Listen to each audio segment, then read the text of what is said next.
then spell it for us, please. And then I'll ask you for your date of birth and where you were born.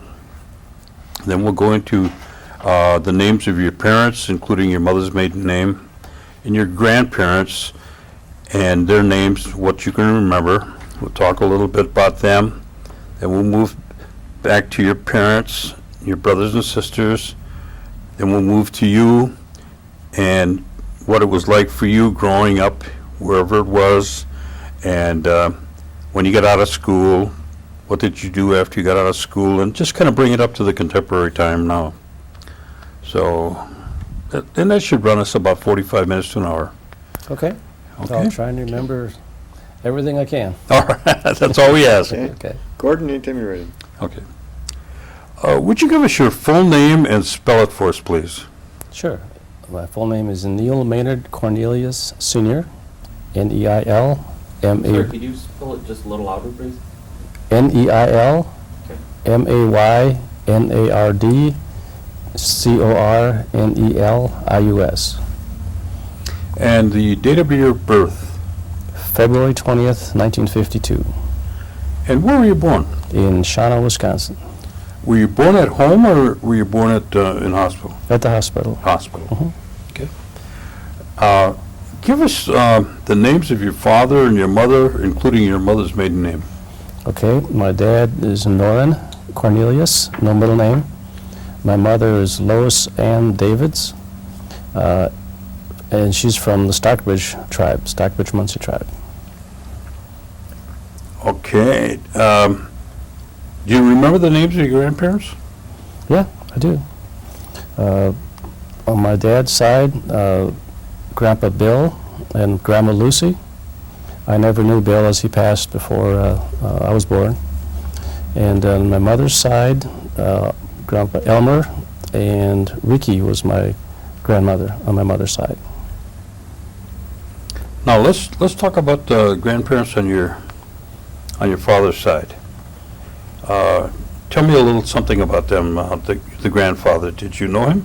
No, I didn't know him. He passed away He before. passed, right. Okay. Did they ever tell any stories about him or what he did or?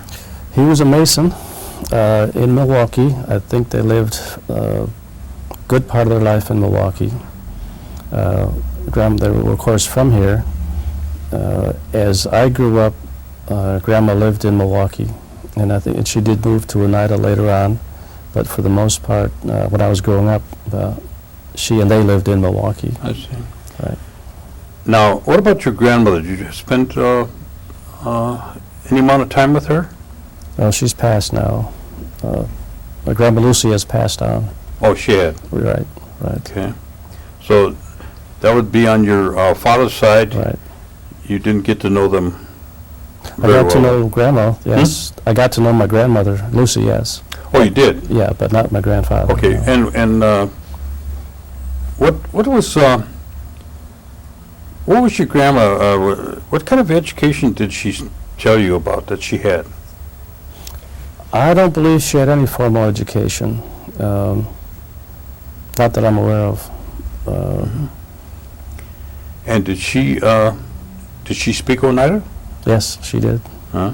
Mhm. Now, you say they moved down to Milwaukee. You don't have any inkling about what time that was, huh? No, I really don't. From the earliest I can remember, they lived in Milwaukee and then moved back here to Oneida. Oh, gee. I couldn't tell you the year, but Okay.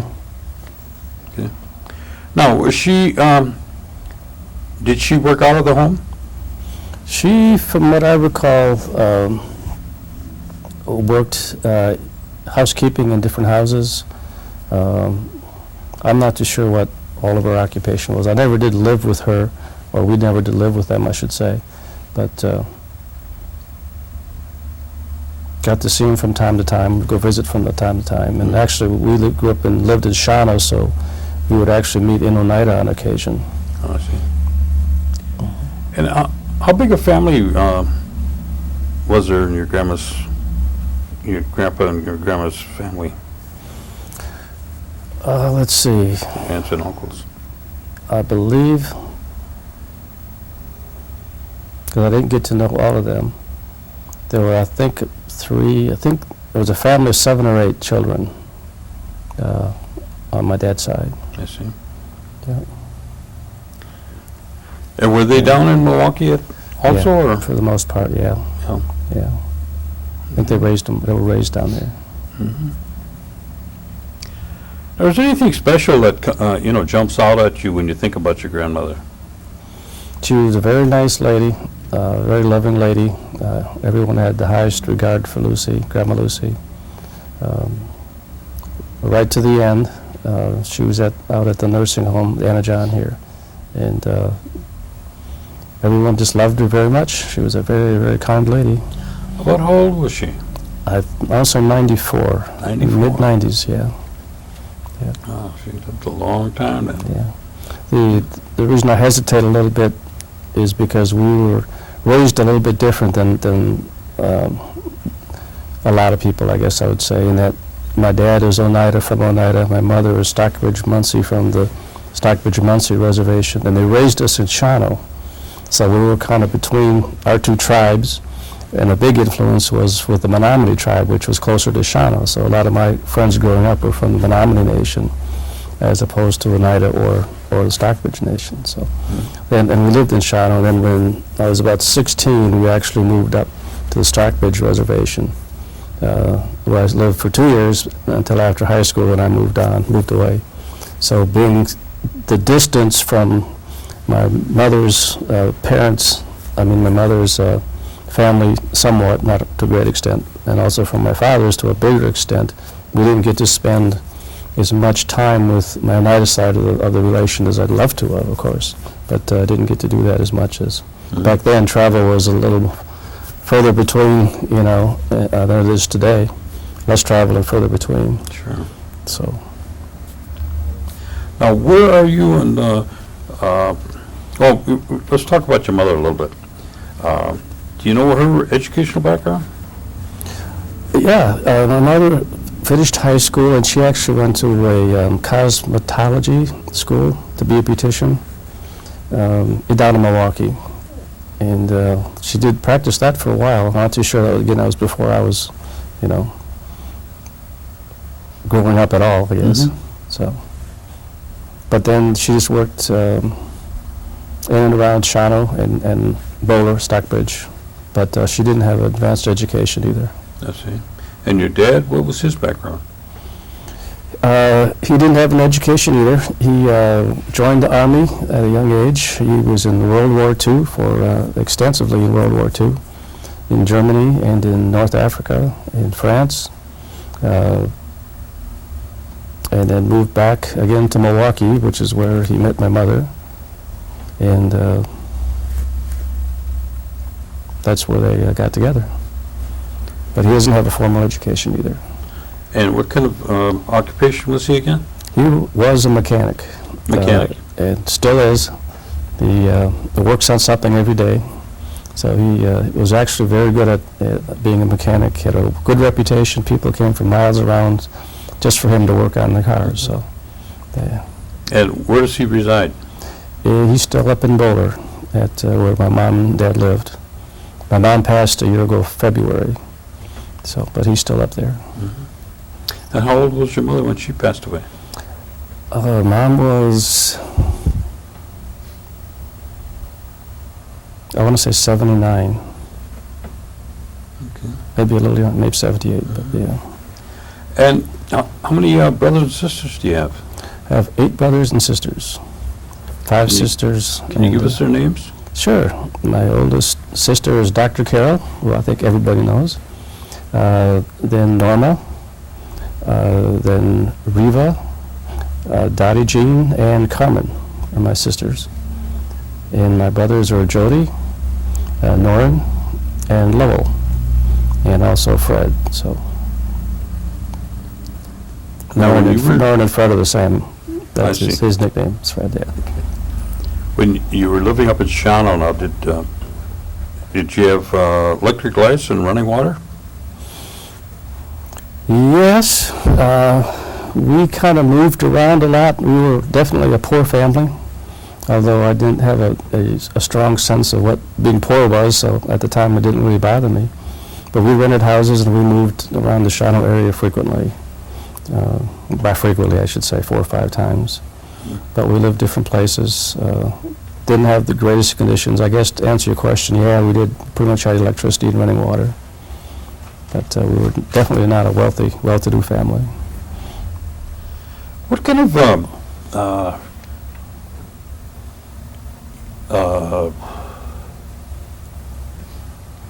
relationship or instructions or information did you gain from the the Stockbridge background in difference of the Oneidas and like the historical? You tell stories, parents would talk about it, or grandparents. Is there a great separation in the information from each tribe? That's a tough one, Gordy. We didn't grow up with a lot of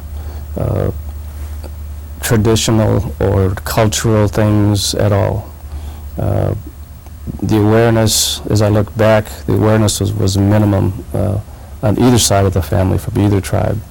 That's, I think, is unfortunate because, of course, I would love to have a lot more knowledge and experience than I have. But it just really wasn't there. What kind of a sense did you have then as being an Indian person? How was that brought about to you? We, of course, knew it, that we were Indians. Those were days when we weren't real proud of being Indian, I guess, for some of the things you just asked me about. We didn't grow up with the culture and the traditions and therefore the awareness and the pride. On the other hand, it wasn't easy being an Indian back then. I don't have to tell you that, I'm sure. But we also had some experiences that just were most unfortunate in that, like I said, we were raised in Shawano, and my mother insisted on sending us to St. James Lutheran School there, grade school, which is kindergarten through 8, which was in the center of Shawano in the non-Indian neighborhood, in the white neighborhoods, next to the Catholic school and the public school. There were a little triage there of schools. Always very competitive, and we were the only Indian family that went to the Lutheran school. And there was prejudice, without doubt there, and it was not a pretty thing, as you can imagine. I guess I became aware of prejudice at an early age, and of course, not being, I should say, us being not a wealthy family, there was nothing we were going to do about it, certainly. So we just became very aware of it, and you become sensitive to things like that, and you just learn to rise above it and be all you can be versus being what someone else says you are or treats you like or would even want you to be. It makes you strong, I think. And with that, how would you gauge your situation in grade school on a scale from 1 to 10? Taking all those things into consideration, and whether or not you liked education, and plus the social pressures that went on. What was your feeling about your education in grade school? I think we got a great education. The school itself and what they taught, the education knowledge was a fine school. I wouldn't trade that for anything. 1 to 10, 10 being good, I'd say all things considered, it was 7, 7.5, 8, somewhere in there. I have very fond memories of the whole time I was there. But as I said, I didn't let the other problems get under my skin. I was aware of them, but for some reason, I guess maybe because it was such a spiritual environment, non-Indian spiritual, but institutional spiritual. If you believed that, you didn't let that stuff bother you, and I certainly didn't. Did you finish school at that in the 8th grade in Shawano then? Yeah. And where did you go from there? Went to Shawano Junior High School for 9th grade. It was a separate school, and then I went. My folks then moved to Gresham, which is halfway between Shawnee and Boulder, for about 6 months. I went for a half a year at Gresham High School, and then ended up up at Boulder High School for my last 2 years, 2.5 years. And certainly there was a difference of environment all the way through there. Tell us a little something about that then. Well, it was going from bigger school, Shawnee, to a smaller school, and then to an even more remote, smaller school. So it was not something, in fact, I'm still mad at my folks for doing that, because I was doing quite well at Shawnee High School, and enjoyed it there, was happy there. So I didn't really like, once I got used to it, it was fine, but, you know, it was just culture shock. Imagine middle of your, or after your freshman year, moving to a new school and spending half of your sophomore year there and liking it there, getting comfortable there, and then having to move again. So it just was a series of events that I wasn't crazy about. But again, I made the most of every place I was at, and ended up coming away with the 8s and 9s and with both of those Good. experiences. So. And were you involved in any curricular activities at school? Oh yeah, sports, all sports.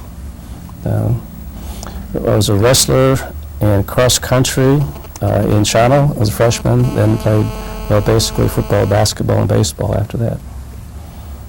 So, but loved it. Wouldn't trade those days either. Now, you know, living on the different reservations, was there any great deal or minimal animosity between the two, the Menominees and the Stockbridge, and a tinge of Oneida, so to speak? Was there really any kind of, friction or maybe not friction, but you would try to outdo one another, so to speak? Oh yeah, I think definitely the sports again. I mean, it was Menominees against the Stockbridgers against the Oneidas all the time. It was always who's the best, and who had the best teams and the best athletes, and that was always fun. We always just tried to outdo each other. We were, of course, smallest, so we didn't win all that much. And the Oneidas were always the most of, so they had the most athletes. And I think Menominees certainly had some real stellar athletes back in the days, and scholars and everything else. So I'm really kind of blessed to have spent time with all three tribes.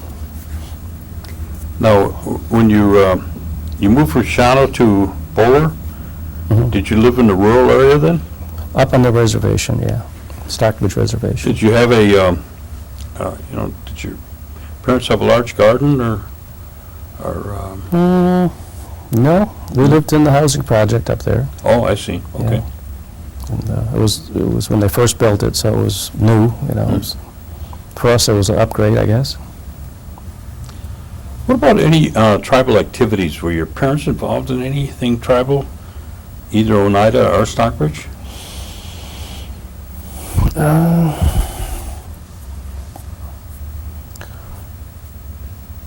Well, let's see. My dad was actually the president of the housing authority at Stockbridge at one point.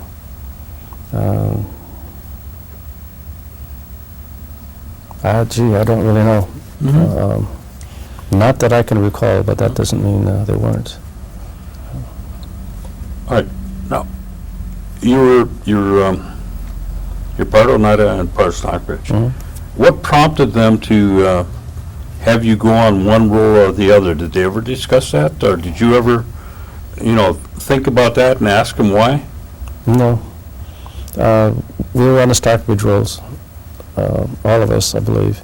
The reason I converted to the Oneida rolls was after my career with IBM. I came home to Green Bay and went to work here in Oneida, and to do so I had to be on the Oneida rolls. So that's when I converted I see.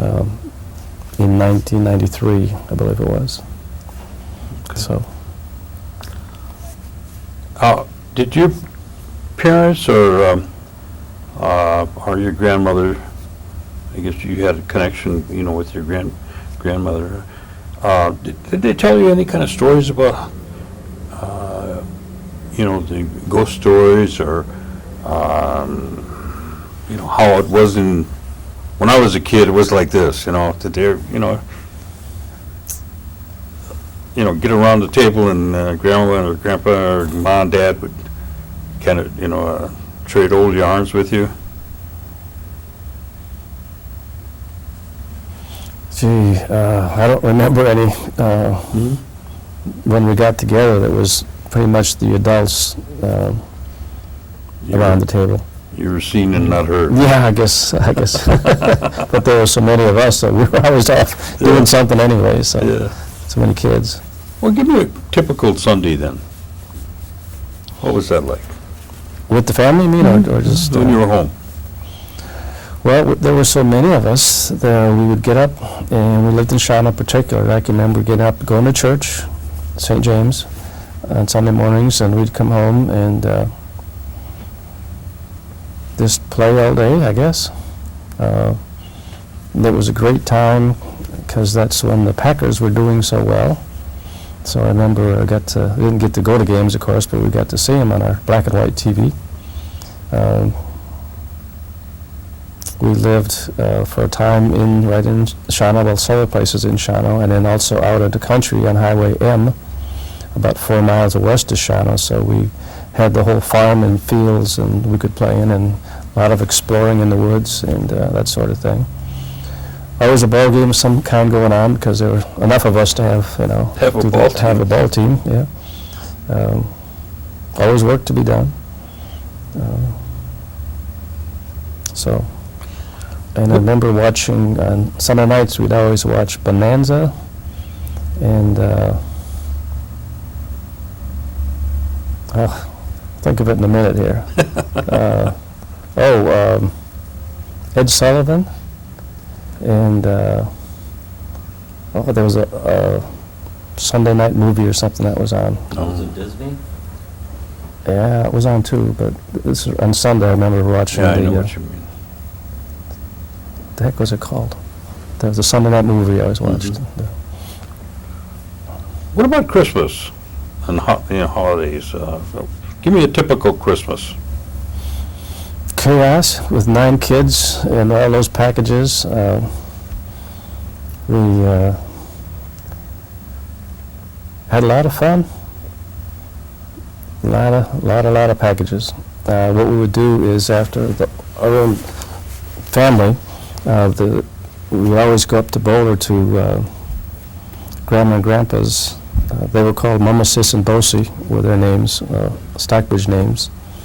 And my mom was one of 8, so they were all those families and kids, and of course one tree, and it was just huge with presents. And Bosie, Grandpa, would sit in the chair, and he would give out each and every present to everybody, one at a time. And of course it took a long time, but they were always careful to make sure everyone got a present. We exchanged names throughout the families. And, it was very nice, very good time.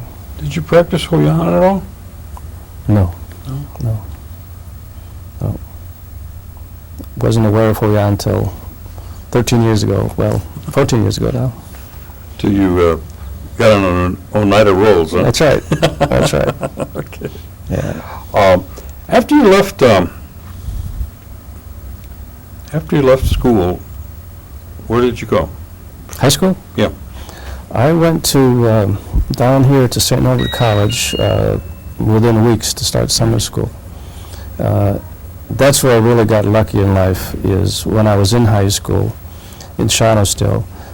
For some reason, I got chosen to attend a thing called Upward Bound, which was in its inaugural year.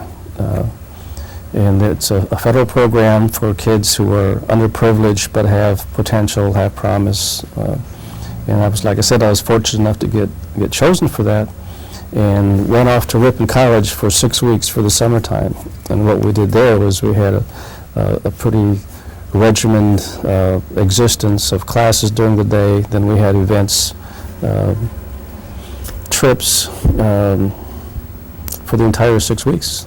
And so it was a combination of learning, socializing, growing up in a multicultural environment, as we had kids from the inner city of Milwaukee, Chicago, tribes across the whole Midwest. So it was really became my first indoctrination into more than just being in this small town and of prejudice and poverty. Learned a lot, did that for 3 summers in a row, and as a result of that, was able to go straight to St. Norbert College. And even prior to the year starting, I went to summer school and took 2 courses. So as I went into my first year of college, I had already taken 2 courses. And that was a big advantage, of course. So, and of course, it got me out of where I didn't want to be, being 18 years old and having a lot of energy and spunk, I guess. I really wanted to get somewhere and start doing something. And Green Bay wasn't a bad place to be at that time. So. And that was at St. Norbert's. Right. All right, what happened after St. Norbert's? Well, I got very lucky in that Dr. Carroll, my sister, was working at IBM at the time in Green Bay, and she actually called me and said IBM was hiring and wanted to know if I wanted to come in and talk to one of the managers there. And me being a not too bright kid at the time says, no, I don't feel like going to work for IBM. What is IBM anyway? Didn't really know, so I actually turned it down. But Dr. Carroll, being Dr. Carroll, called me back again and says, you really want to think about this? And so I did. I went and interviewed, and 20 years later, I was still with IBM. That's when I actually retired after a 20-year career with IBM.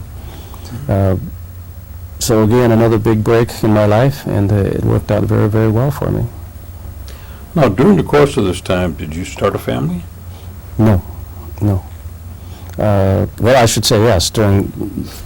I got married 25 years ago this past June, and we have a 24-year-old son. Oh. So. And what's your wife's name? Lorraine. Lorraine. Right. And where's she from? She's from Phoenix, Arizona. Is she Indian, non-Indian? She is Hispanic and French. Oh. So no, she's not Native American. She's Hispanic. What's her background? In terms of, Is that where she's from? Yeah. Arizona? Yeah, she's from Arizona.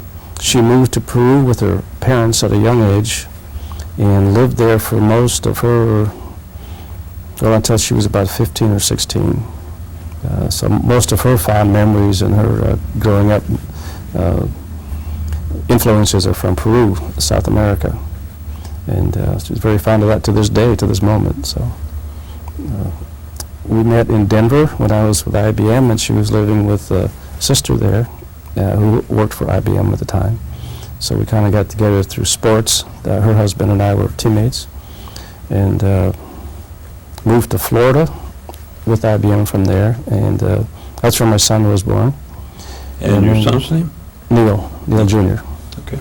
My only son, only child. Mm-hmm. And then we moved to Colorado, back to Colorado from Florida for another 5 years or so, and then when I left IBM, came home to Wisconsin and became involved with the Oneida Nation, my Oneida people, and long story short, that was a quick 14 years ago, 1993.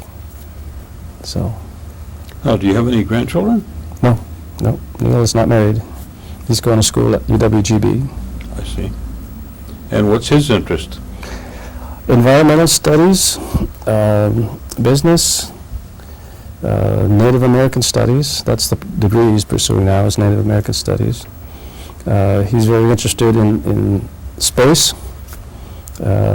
He wants to start and operate his own business, which I think he's going to do and succeed at. Mm-hmm. He's energetic and hardworking, and he's just a wonderful kid. So. Now, after you left IBM, did you retire from there?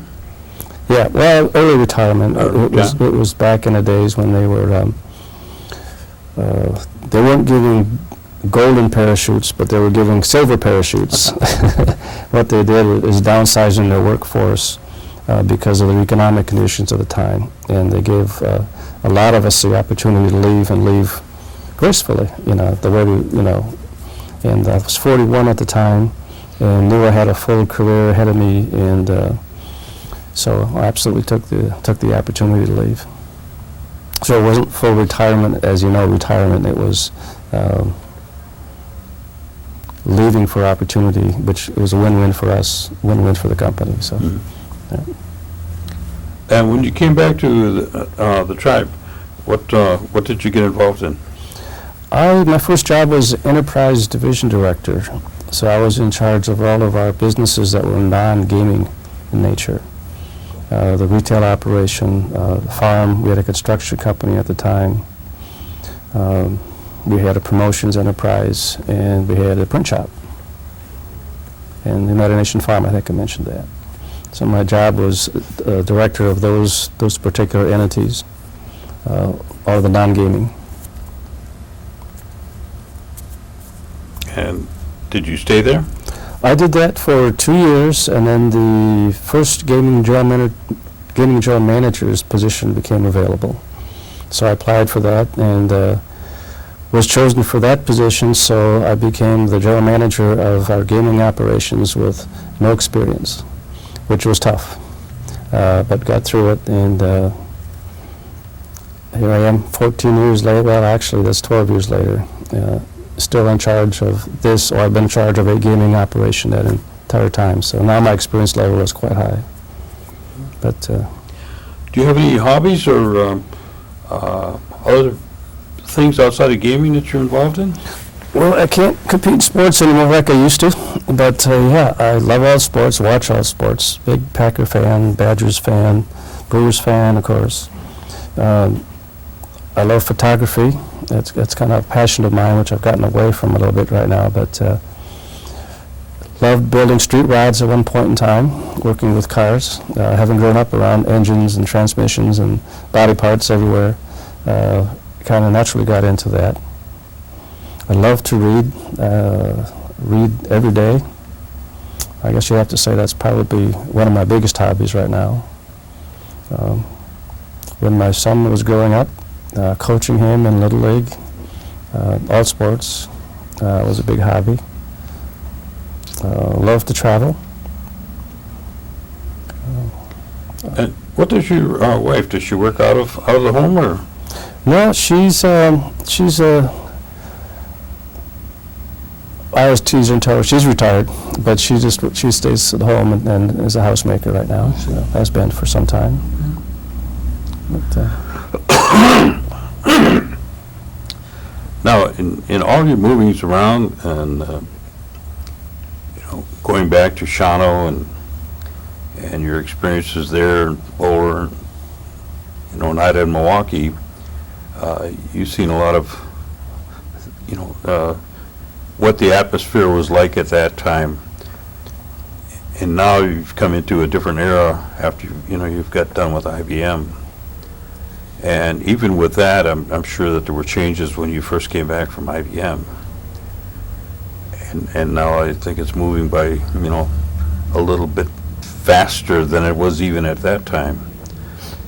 So give me a kind of a synopsis of your feeling about the casino and its impact in Indian country as well as Oneida. sure. Tremendous unequal impact. It's allowed us to go from poverty to scarcity to wealth to abundance. Allowed us to not so much get rich, Gordy, but it's allowed us to improve in virtually every area, given us the resources to do what you're doing here today, what we do in our education systems, what our health care provisions are now, what our education, personal growth and development for individuals to participate in events and activities and different things that we never could before, to diversify our economy, grow our infrastructure as well as grow our people. I mean, that it really has provided the resources to be able to do that. It's given us respect to a large extent in the communities and surrounding municipalities. It's given us impact in those arenas as well as with the state and as with the federal government. Tribes are now 47% of gaming. Almost half of all gaming is now done by tribes, which gives us significant political and financial impact and respect. Gaming has been a godsend. I don't think it should be looked at as a panacea, as a cure-all.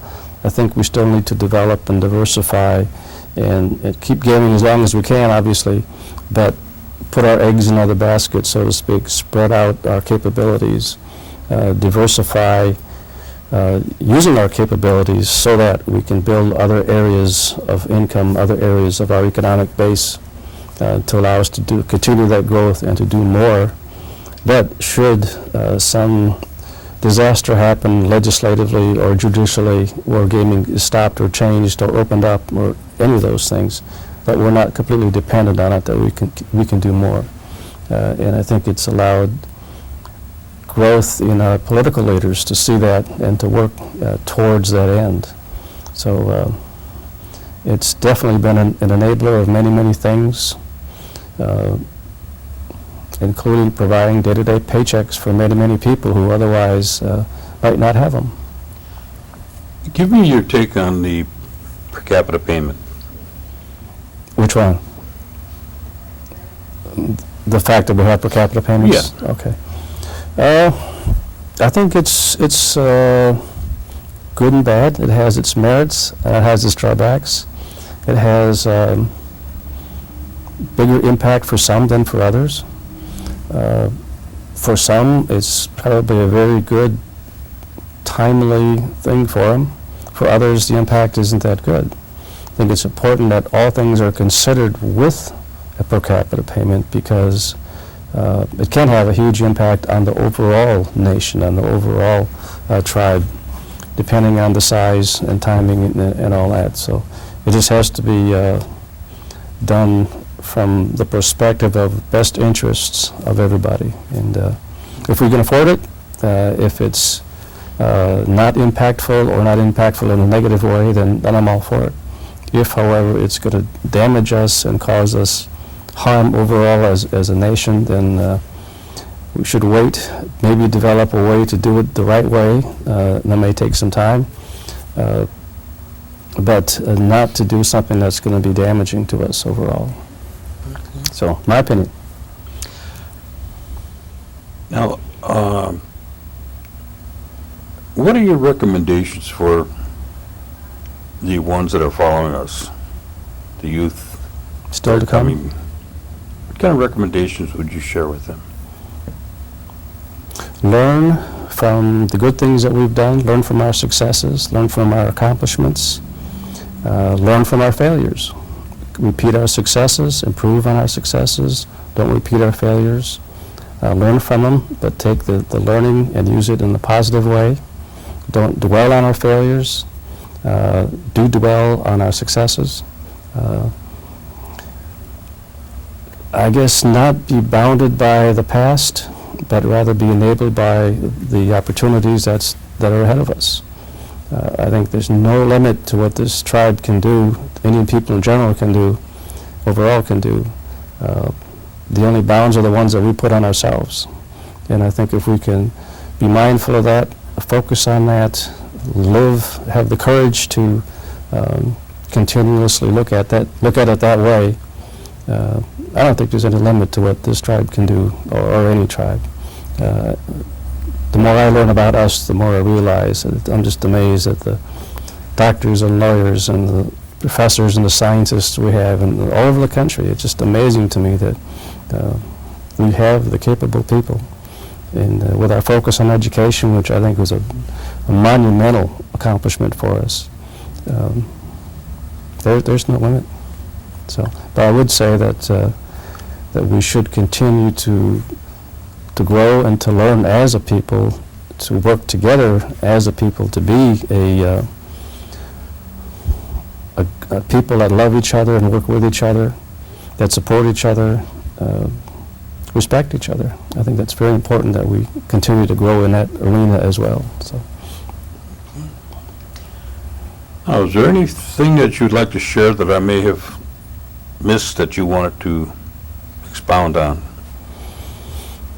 Well, kind of along the last questions that you've said, I just think it's very important that we, as leaders in this nation, lead, that we help our people to grow, that we get over things that have held us back, that we see those open doors and go through them, that we not hold ourselves or anybody back, that we help each other versus inhibit each other, that we do those things that we talk about, and model those behaviors that we say we want to do,